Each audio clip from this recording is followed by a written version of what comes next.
Горещо и много благодаря за поканата, която отправихте към мен, за да представя себе си и да представя метода холотропно дишане. Наистина доста дълго изброявахте това, което е свързано с моите квалификации, и то си е така в действителност. Аз съм сертифициран водещ по холотропно дишане и съм завършил Grof Transpersonal тренинг. Завърших в Москва и се дипломирах лично с подписа на основателя на метода холотропно дишане Станислав Гроф. И това беше един невероятен празник и едно невероятно признание за мене, след като дълги години се обучавах в този метод.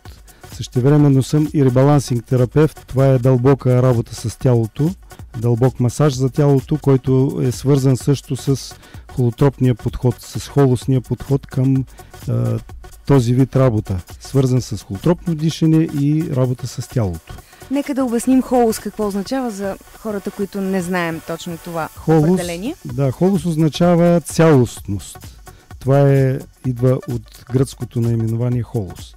Цялостност. Това е стремежа към самопознание и развитие, както и към цялостност, съчетана е от духовното и материалното, и изразява нашия стремеж наистина към осъзнатост, към разбиране за света и към откриване на Твореца вътре в нас. А бихте ли ни казали точно как се случва този метод, за да не бъдем просто в сферата на теорията, чисто практически как се случва това? Идвам при вас и ще правим холотропно дишане, ще ме подложите на тази психотерапия. Какво точно ще ми се случи във вашия кабинет? Основното, което е в холотропното дишане, естествено, това е първоначално запознаване с метода, за да може човека, който иска да участва в този вид терапия, да бъде запознат какво би могъл да участва по време на цялата сесия.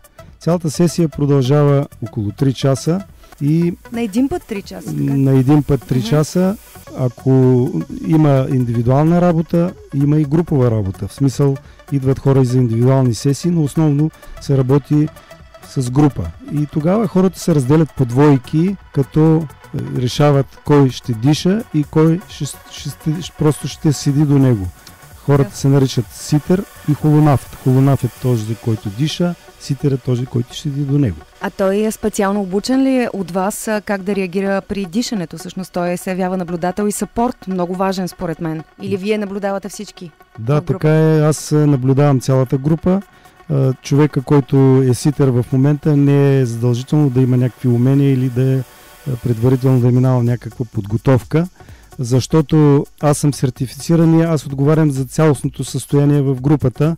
Същевременно винаги каня хора, които са преминали доста дихателни сесии, дори има хора, които тепърва се обучават в този Grof Transpersonal тренинг, за да се сертифицират, и те де-факто са ми помощници в тази работа. Ситера просто се грижи за безопасността на човека, който диша в момента. Като казвам безопасност, това означава, ако човек започне да изразява по някакъв начин моментното си състояние, да експресира това, което се случва за него в този момент, просто да не се удари, да не се нарани. Това е цялата работа. А за кого е подходяща метода и какви са ползите от холотропното дишане? Всъщност за какво помага?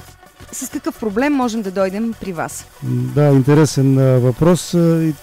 Де-факто метод е подходящ за всеки. За всеки, който има търсения за самопознание и за постигане на баланс на личността си, за осъзнаване на собственото си аз, откриване на индивидуалната ползотворна енергия за промяна на личното съществуване и де-факто човек, който е тръгнал по пътя на така нареченото себеоткриване или да разбере кой съм аз, какъв съм аз, какво правя на тази земя, какво е моето предназначение, какви са моите способности и как бих могъл да ги применя в ежедневието си, за да мога да живея по-леко, да преминавам през трудностите по-лесно и да решавам нещата, които са свързани с моето ежедневие, не само в личния си живот, но и в отношенията с околния свят и с околните хора, които са около мен.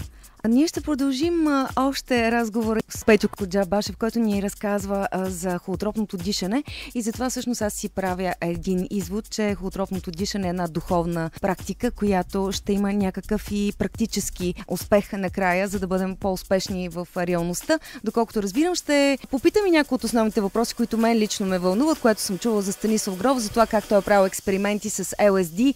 Знаем, че тази съставка не е особено здравословна. Тук ще ни разкаже за това какво състояние се постига при ребъртинга и всъщност имаме ли връщане в минал живот и колко назад ще ме върне в миналия или в по-миналия и в кармата, и такива интересни неща ще си говорим след малко. Сега предлагам да изслушаме един невероятен Джуниор Калдера.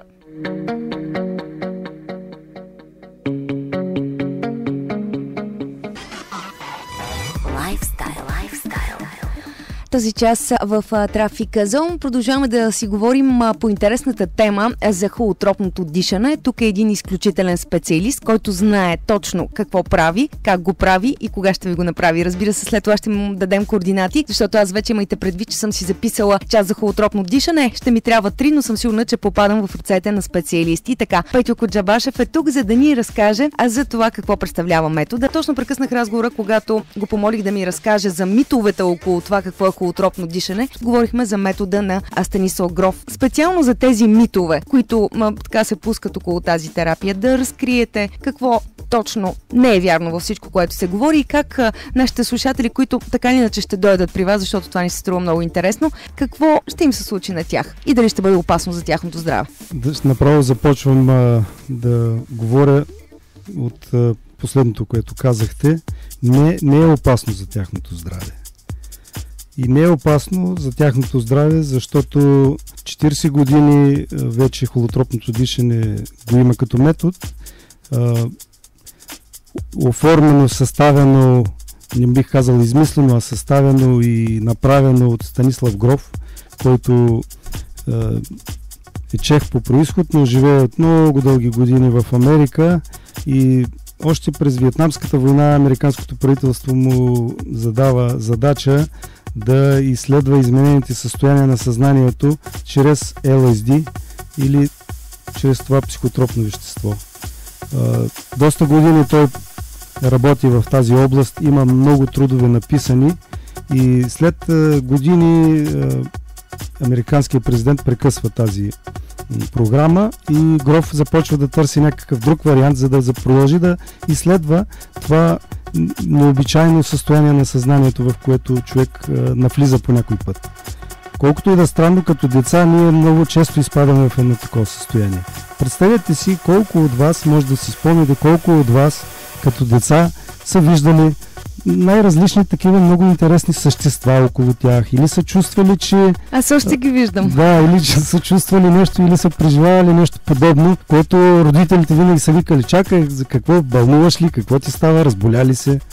Но това е когато сме деца, когато съзнанието ни е освободено, намираме се в дълбок релакс, не сме обременени с обществото, с политическите партии и политическата ситуация в страната, а просто сме едни деца, които имат възможността да излизат от съзнанието си, да бъдат трансперсонални. Това означава трансперсонални, да обясним за нашите слушатели. Да. Извън съзнанието. Това означава свързани с космоса, извън съзнанието. Свързани са, тези неща са свързани с различни видове преживявания, например, на моменти на това, че човек по време на холотропна сесия може да преживее нещо свързано с другите светове. Може да преживее минали прераждания. Може да преживее дори да види бъдещето. Може да преживее неща, които са свързани с неговата личност или с аза. Както казва Гров, много често ние преживяваме смъртта на егото, на висшия аз. И това е доста така болезнено. Много страшно звучи. Да, звучи страшно, но след това идва прераждането. Идват много перспективи. Отново перспективата, отново абсолютно разширено съзнание и осъзнатост за това, както казах още в началото, кои сме, какво бихме могли да направим за себе си, какво бихме могли да осъществим реално в живота си. Добре, а какви техники и катализатори се използват при холотропното дишане? Вече отговорихме на този въпрос с дишане, така ли? Въпросът е, да, много методът е доста лесен, да, много прост. Иска се защитено пространство или някаква зала или помещение. Има матрак на земята, където човек ляга. Има подходящо подбрана музика за сесията, която музика продължава 3 часа. Самия процес продължава 3 часа. Човек просто ляга, започва да диша дълбоко, доста по-надълбоко, отколкото обикновено, без прекъсване. И музиката го подкрепя. Първият час е такава подкрепяща музика, която ти казва дишай, дишай, дишай. И нещата започват да стават от само себе си. Доста хора го преживяват като една машина за дишане. Човек започва да диша много по-леко и много по-дълбоко. След това идва втората част, нали, на музиката, която подкрепя хората в тези така наречени емпирични преживявания.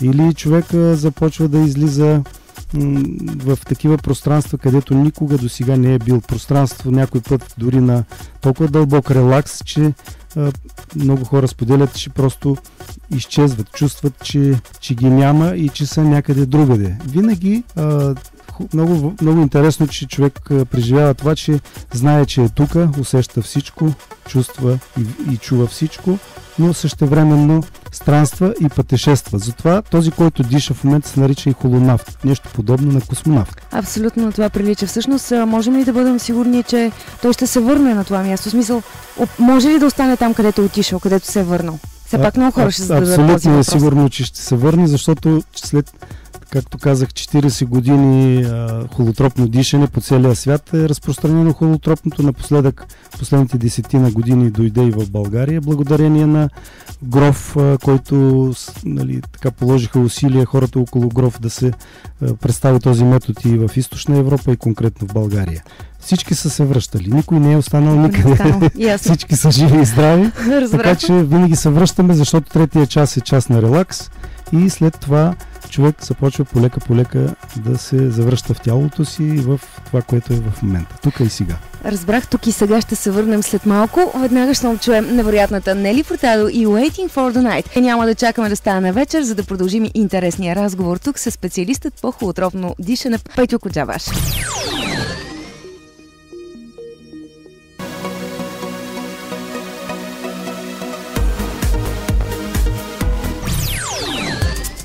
10 минутки преди да стане 17, Трафик Зон, следобедното шоу на Радио Микс. Ние продължаваме да си говорим този интересен разговор с Петю Коджабашев, който е специалист, сертифициран водещ по холотропно дишане. И така ще попитам какво представлява работата с тялото по време и след сесията по холотропно дишане. Това е една допълнителна работа с тялото. Това е в случай, че има някаква незавършеност на емоционално и физическо ниво. Това е нещо, което се активира по време на холотропната сесия и работа с тялото се извършва за насърчаване към пълно събоизразяване и като това е важна част от холотропния подход. От голямо значение е завършването и осмисленето също на преживяванията, които се случват след наистина тази работа с тялото. Много полезно е след холотропна сесия човек да се подложи на по-дълбок масаж, ребалансинг, терапията, с която аз се занимавам. Ребалансинга, както казах, това е дълбок масаж на тялото. Това спомага за допълнителна релаксация, за допълнително пускане на неща, които в момента на сесията човек не е успял да ги преработи успешно. И все пак, има ли противопоказания? Има някои противопоказания. Това са тежки хронически заболявания, особено сърдечно-съдовите. Ако има някакви пресни, смисъл не току-що, а скорошни операции, например. Също епилепсията не е добра идея да се диша. Глаукома, понеже има опасност да се отлепи ретината. Бременност, ако жената в момента е бременна, и остеопорозата. Това са основните противопоказания. Значи аз искам да обобщя накрая, че успяхте да ни завладеете и със сигурност вече има сериозен интерес. Поради тази причина ще попитам логичния въпрос. Как могат нашите слушатели да се свържат с вас? Начините са два. Един е чрез мобилния ми телефон, който е 0887 593 528. Също така имам и уебсайт, който е abiro.com. abiro.bg. Abiro с и с точка отгоре на латиница. abiro.bg. Така или иначе аз водя различни групи в различни градове на България. Сега на 7 юли от 10 часа в град Велико Търново също имам група.